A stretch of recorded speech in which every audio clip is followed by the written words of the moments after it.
My name is DariuL. Some of you know me as that guy that hides an unusual amount of rainbow dildos underneath his bed and doesn't want to talk about it whenever it's brought up in casual conversation, so he awkwardly talks about how college is going. And I'm going to be bringing a topic that a lot of people have been wondering since 2 days ago. Hell was fucking too. And basically, this is something that I'd like to announce as well. What I would like to see from the next Halo Wars sequel. Now, this is going to be coming out a year from now, so obviously it's still going to be in development for a while. The developers are still going to be looking at feedback from the community, hoping to see what they can do to really make a difference in this next sequel. Seeing as it's also another company of 343 Industries or Studios, I don't remember what they're called, I'm sorry. If you guys have any suggestions at all, then go ahead and leave it in the comments. I'm interested in seeing what you guys have to say. But yeah, I'll just jump into it because I have maybe thought in 5 to 15 minutes off the top of my head what I would really love to see in the next Halo Wars sequel. Now, one of the first things I will get into is the leaders. The leaders right now that we have to our disposal is 6 leaders, 3 Covenant leaders, 3 UNS leaders, and the option to randomly choose and be surprised as soon as we get in the game, because that's so exciting. Now, one of my ideas was to make a Flood leader.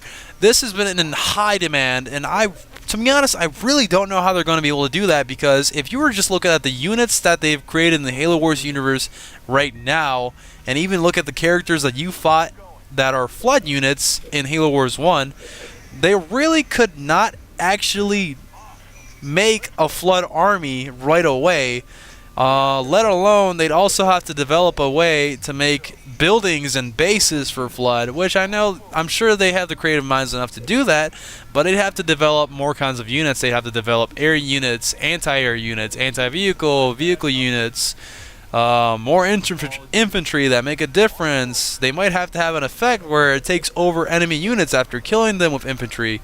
Who knows? It'd be really badass and unique to fight against and play with. It could come up with more strategies. It'd be really interesting to see. Very interesting. And it's in high demand from what I know. So it's also getting kind of really repetitive of playing with the same characters over and over again. It'd be cool to see, because the more leaders we have, the more strategies come up to us, the more economies we try and build up at the same time at the very beginning of the game. It'd be cool to see all that.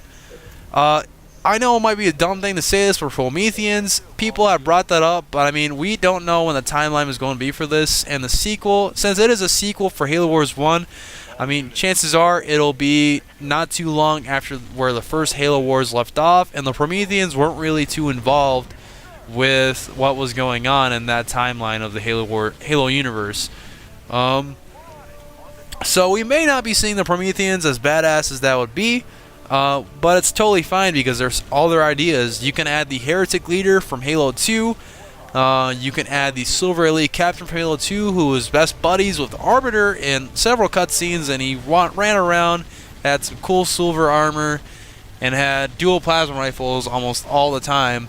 He was a pretty nice guy, Anyways, we could also add another prophet, the Prophet of Truth, Prophet of Mercy. I don't know. There's several prophets. Actually, I think there's only 3. I don't know. I'm not a true fan, actually, to be honest, now that I think about it. You could also, for the Flood, as I suggested earlier, you could use Gravemind. I don't know how you would implement him on the battlefield. He might end up looking like the Piranha plant off of Plants vs. Zombies, which will look fucking hilarious. Just seeing that guy waddle around the battlefield and eating people up with his giant mouth. Or you could just, pretend like he's just watching over the battlefield like some god, like Captain Cutter, Forge, or Professor Anders. You guys can deal with him. Or you can use a Spartan leader, which you can put into vehicles, and he can actually walk around the map, kind of like a Covenant leader, which would be pretty cool to see a UNS leader on the battleground for once. I'd like to see that. And maybe even see a way to use 4 Spartan tanks on the field, which would be pretty cool. I'd like to see optional upgrades where you can, for example, turn a grunt into an anti-vehicle type of grunt, or an anti-air type of grunt. So one grunt could have a fuel rod cannon, the other grunt squadron could have a needler in hand. So, we could use the same upgrades and stuff like that. It would, we could head in different paths of upgrades, is essentially what I'm saying. Another thing I like to see is, since it's going to be on the Xbox One, a much better console, a stronger console. It runs better. It can withstand more graphics and stuff like that. It runs easier, is what I'm saying. It'd be cool to see more hooks built up on the map, bigger populations for bigger battles. A lot of people complain on the game all the time, saying that some of the rushers in the game ruin the game because for them in Halo Wars, because they don't have time to build up their army and stuff like that for 30 minutes straight, which is frustrating because it's a strategy game and you're supposed to win this. You're playing to win, you're playing to have fun, whatever. Just because you rush in the beginning doesn't mean you're actually rushing to win. It just means you're rushing to slow them down, etc. That's a whole different topic I'm gonna get into though. Probably in another video, or I maybe already have. But it'd be cool to see a bigger population so people can build up more power, and it's just incredible to see, if we're going to have bigger maps as well, which I really think we should, and it'd be stupid if we didn't, then we should be able to have higher population and more players in the game, such as 5v5s, 4v4s. 3v3s is already big enough alone, but I mean, if they're going to have big-ass maps like this, they should be able to come up with ways to have all this be a more war-looking game in general. One thing I'd like to see as well is a better function for co-op campaign, because in the first Halo Wars, this one, you had to share your units. And another thing I'd like to get into would be the brutes. The brutes, first actually, this brute chieftain in the teaser needs to look a little bit uglier because he just looks adorable and not fearsome at all. Whereas in the first one, it would be really frightening to see him charging at my tanks with his second upgrade. Now, yeah, maybe we can change his hammer to pink, because in this teaser, he's actually red hammered. And, maybe we can have him look more feminine, to support women's rights. That's just an idea. But we could also implement more, in this first Halo Wars, you see that the brutes actually have, just a brute chieftain. It's just a brute infantry that you can create. It's a special unit. Then they have a ghost to replace a chopper.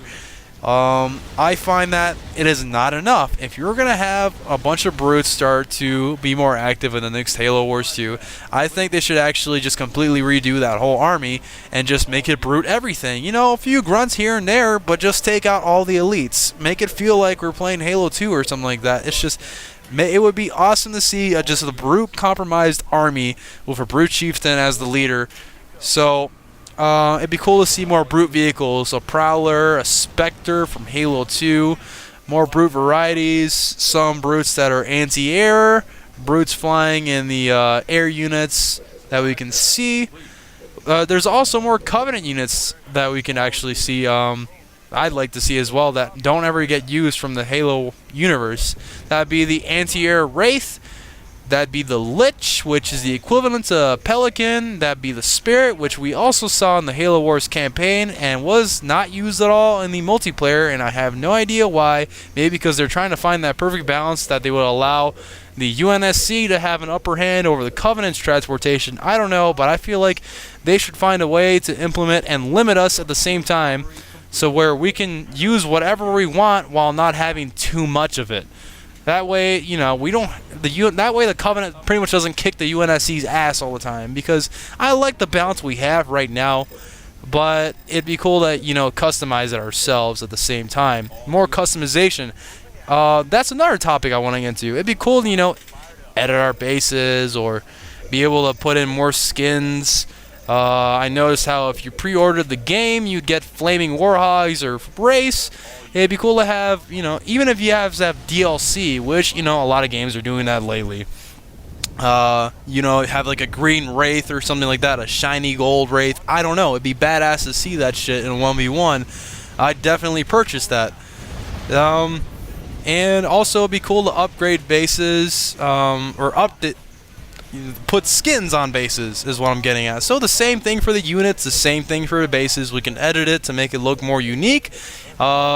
Maybe winning these kinds of skins and edits by making accomplishments in the games, becoming a general rank, you know, stuff like that. You know, just like in Halo 3 where you had to do a certain amount of things to get a certain piece of armor.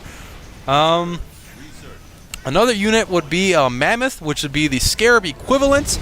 That'd be pretty fucking badass to see. And also maybe an upgrade for the Scarab in itself, because right now, I mean, if you're actually decent at the game, it is really not that hard to counter a Scarab. People freak out, they go straight for a Scarab. They think, oh my god, the Scarab is going to be my way of winning this whole 3v3 and I'm going to clutch it for everyone. No, you're dead ass wrong. The Scarab has a lot of opportunity for improvement, and that is a good thing for 343, because now they can actually implement a way. Pretty sure they can use the Super Scarab from the campaign. Even they can make it bigger, they can move faster. It shoots giant rainbow sunshine beams at people, and it pretty much just vaporizes anything in its way instantly. And air units for the UNSC. We have the broadsword, the saber, the short sword, which could be the similarity of, you know, the suicide grunts for the UNSCs. They could have one usages and they do a lot of damage, but then they just fly off. I don't know, or they could be very slow, have low health, and deal a lot of damage. I don't know. That's up to you guys. Or the longsword, or you know what? Fuck it. Just throw in forklifts from Halo 3, throw in the fucking civilian tractors, throw in a Ferrari 2004, and even throw in the Star Wars X-Wing. Anyways, this video is coming to an end, so make sure if you have any awesome ideas, I encourage you to comment them in the comment section below. And before you do anything else, make sure to dislike the video, flag it for child pornography or some other bullshit, call YouTube personally and tell them that Grappa is actually making terrible videos and needs to be terminated from the website. I really appreciate the feedback and support. Thank you very much. And if you guys want to see any other kind of feed or content coming from me at all, also let me know about that, and I will gladly work on making those videos. Thank you very much for watching. See you guys later. I'll put my Twitter in my description. I just made one about 20 minutes before actually ranting on this video. I will keep live updates on there.